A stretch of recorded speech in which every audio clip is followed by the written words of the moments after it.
নমস্কার।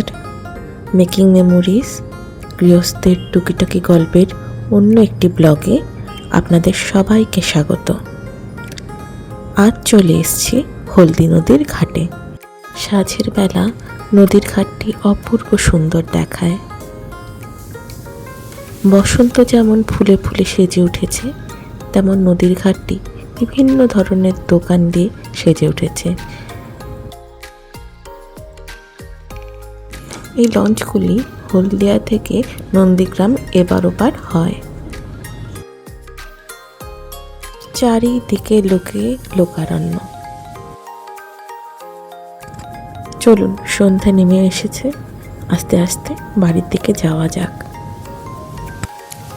আজ সন্ধ্যার জল খাবারে বানাবো গার্লিক ব্রেড। কড়াইতে বেশ কিছুটা রসুন ভেজে নেব।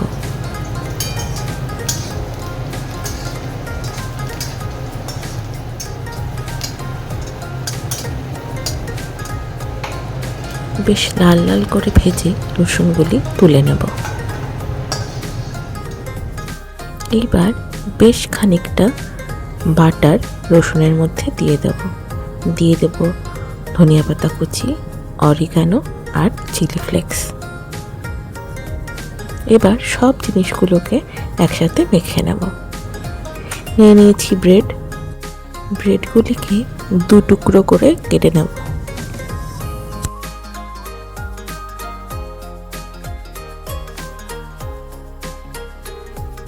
ব্রেড কাটা হয়ে গেলে এই বাটারটি প্রত্যেকটা ব্রেডে ভালো করে মাখিয়ে নেব।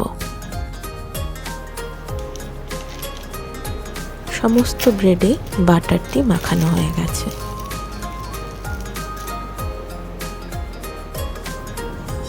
এবার ব্রেডের ওপরে একে একে দিয়ে দেব চিজ স্লাইস।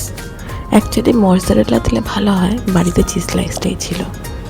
যাই হোক, এবার এয়ার ফ্রায়ারে অল্পটুকু অরিগানো স্প্রেড করে দিয়ে দেব 200 ডিগ্রিতে 3 মিনিটের জন্য। রেডি হয়ে গেছে আমাদের দারুণ টেস্টি গার্লিক ব্রেড। আপনারা সবাই এই গরম গরম গার্লিক ব্রেডটি বাড়িতে ট্রাই করবেন, কেমন? চলুন, টাটা।